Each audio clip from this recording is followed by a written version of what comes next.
ना तो 370A और 35A किसी भी तरह कश्मीरियों की आवाज को दबा सका है और ना ही दबाएगा। बल्कि मैं बार बार कहता हूं कि कश्मीर आइंदा आने वाले दिनों में एक आतिश निशान की तरह फटने वाला है और इंडिया जो है वो उसमें फॉल्स फ्लैग ऑपरेशन कर रही है कि दुश्मनी में शराफत होनी चाहिए। ठीक है, वरना वो लड़ाई फिर जानवरों की है, वो इंसानों की लड़ाई नहीं है। दुश्मनी में शराफत होनी चाहिए। There should be decency even in enmity in war, and that is what soldiering is about, that is what regimentation is about. कि वाकई ये कॉन्फ्रंटेशन है और इमरान खान को पता है वो जो कह रहा है। वो कह रहा है हाँ मेरे खिलाफ साजिश हुई है और आप सही कह रहे हैं। वो इंडिकेट कर रहा है कि कौन कर सकता था या कौन शायद किया था। नमस्कार दोस्तों, आप सभी का फिर से एक बार स्वागत है news first point YouTube channel पे। दोस्तों, आज की वीडियो में हम देखेंगे कि किस तरह से भारत की आर्मी ने कश्मीर में जो ऑपरेशन चला रखे हैं और वो डेली बेसिस पे आतंकवादियों को मार रही है, उससे फिजा खान बौखला गई है और उसने ये बोला कि भारत को कश्मीर के अंदर दोबारा से आर्टिकल 370 और 35 से लागू करना चाहिए। मेजर गौरव आर्या ने एक बड़ा स्टेटमेंट दिया पाकिस्तान टीवी पे, जिसमें उन्होंने पाकिस्तान के पत्रकार को बताया कि जो आर्मी होती है, उनकी जो फाइट होती है, जो वो अपने दुश्मन से लड़ाई करते हैं, उसमें भी अनुशासन होता है। भारत की आर्मी दुनिया की वो आर्मी है जो अगर किसी आर्मी के साथ युद्ध भी करती है तो युद्ध के नियमों का और अनुशासन का पूरी तरह से पालन करा जाता है। ये सुन के पाकिस्तान के पत्रकार हैरान हो गए। तो चलिए दोस्तों, चलते हैं आज की वीडियो की तरफ और देखते हैं पाकिस्तान मीडिया ने और क्या कहा। थैंक यू वेरी मच दोस्तों। अरे क्या वो लीडरशिप है? क्या वो वाकई कश्मीर की नुमाइंदगी करने वाली लीडरशिप है? जवाब सुन लीजिए, मेरा जवाब। और जिनको बंद किया गया, अगर कल को वो मारा गया, सुनील की तरफ भी आती हूं। हामी सब आपका भी कमेंट चाहूंगी इस पे। पहले नईमा का जवाब। सुनील जी, अच्छा वन बाय वन नईमा पहले जवाब दें, फिर हामी सब आपसे भी यही सवाल। सुनील, मैं आपका कमेंट भी चाहूंगी कि क्या थी वो मुलाकात नरेंद्र मोदी की इनसे। जी देखिए मैं फिजा आपसे ये कहना चाह रही हूँ कि जो ये एक्सरसाइज अभी रिसेंटली हुई 24 जून को जो बुलाया गया था, ये असल में जो इंडियन गवर्नमेंट है उनको इस बात का एहसास हुआ है कि हमारी जो पॉलिसी थी जोर जबरदस्ती की, फोर्सेबल जो वहां पे जो ऑपरेशन है वगैरह, वो सारा फेल हो गया। इसलिए कि कश्मीरियों ने अपने हकूक की जो जद्दोजहद है उसको नहीं छोड़ा। इतना जुल्म करने के बावजूद वो अपने पॉलिटिकल एस्पायरेशंस के लिए वहां पे लड़ रहे हैं। वो बल्कि वो सेंटिमेंट, वो जज्बा जो है बहुत और गहरा हो गया है जो 5 अगस्त 2019 के बाद। अब तो एक एक्सरसाइज की गई थी कि भाई मेन स्ट्रीम को, जिनको आपने जेलों में रखा, उनको वापस बुला के फिर उनके साथ ही साजबाज करके दोबारा कुछ करेंगे। लेकिन उसको पूरे कश्मीर में इवन मेन स्ट्रीम ने उसको रिजेक्ट किया और कहा कि जब तक अब 370 नहीं वापस आएगा, 35A वापस नहीं आएगा, तब तक कोई एक्सरसाइज नहीं होगी। इवन पाकिस्तान ने कहा है इसके बाद ही अगर बातचीत करनी हो।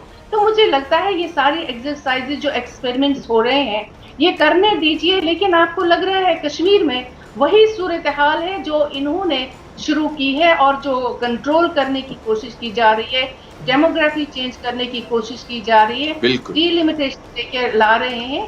तो ये सारी चीजें फेल होगी क्योंकि कश्मीरी इसको कर देंगे। मैं आपसे कह रही हूँ। फिजा, मुझे 1 मिनट दीजिएगा।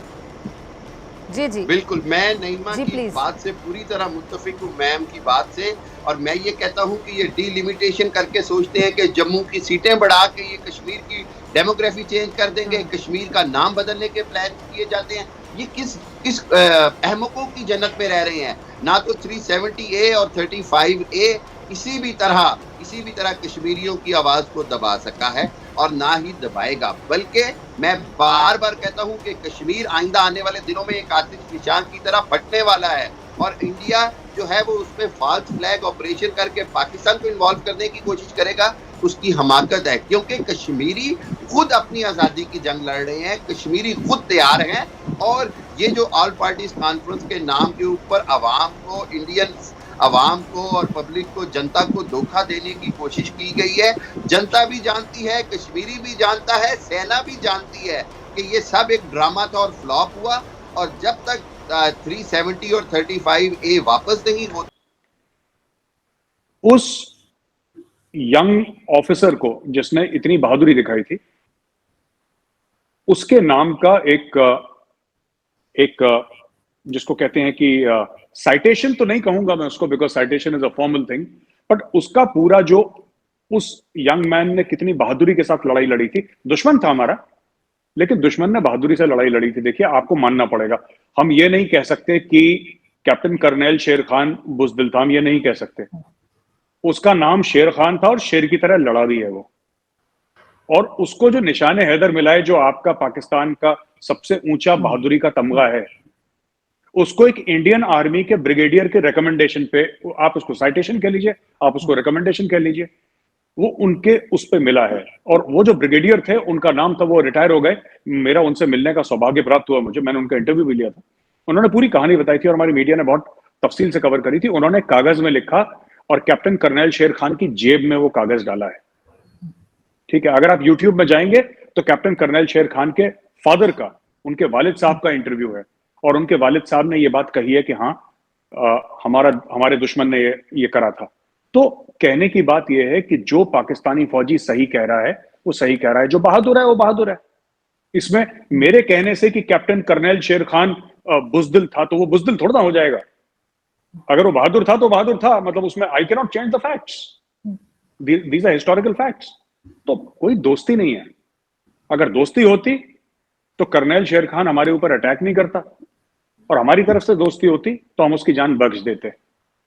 ना कैप्टन कर्नल शेर खान को ये उम्मीद थी कि हम उसकी जान बख्शेंगे, ना हमें ऐसा था कि हम उसकी जान बख्शेंगे। And he knew the score and we knew the score, and that's how it is among soldiers in war. ठीक है आरजू जी, बात यह है कि जो कहते हैं ना कि जनरल बाजवा और पाकिस्तानी फौज, ऐसा बिल्कुल नहीं है। बट मुझे ऐसा लगता है, ये मैं मानता हूं, और ये इंडियन आर्मी की भी सिखलाई है कि दुश्मनी में शराफत होनी चाहिए। ठीक है, वरना वो लड़ाई फिर जानवरों की है, वो इंसानों की लड़ाई नहीं है। दुश्मनी में शराफत होनी चाहिए। There should be decency even in enmity in war, and that is what soldiering is about, that is what regimentation is about. तो मैं बड़ा खुश हूँ सुनने के कि दूध का धुला हुआ नहीं है नवाज शरीफ। इससे पहले ऐसा लगता था कि इमरान याकूब सोच रहा था कि वो दूध के वाकई धुले हुए हैं। बहरहाल अब बड़ी अच्छी एडमिशन की मैंने सर मैंने कभी नहीं सोचा, सिर्फ ये अलबत्ता आप जरूर समझते इमरान खान साहब को। जी हाँ, आपने नहीं, आप बात जैसे करते हैं ऐसा लगता है कि वो दूध का धुला हुआ है। बहरहाल मैं आपको ये कहना चाहता हूँ कि समीना, आई डोंट, ये जो है ना, ये थ्रेट्स का, और ये बिल्कुल, वैसे एक चीज़ तो इन्होंने बिल्कुल सही कहा है फॉर अ चेंज, के वाकई ये कॉन्फ्रंटेशन है। और इमरान खान को पता है वो जो कह रहा है, वो कह रहा है हाँ मेरे खिलाफ साजिश हुई है, और आप सही कह रहे हैं।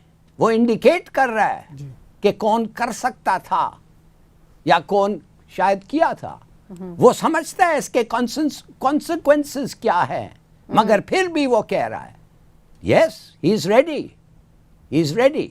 अच्छा, दूसरी बात मैं आपको ये बताना चाहता हूँ समीना, प्लीज अंडरस्टैंड, ये काफ़ी नहीं है कहना कि अमेरिकन क्या हमें धमकी दे रहे हैं। अमेरिकन को पता है हम उनके थ्रेट से नहीं डरते, हम उनकी बॉम्बिंग से नहीं डरते।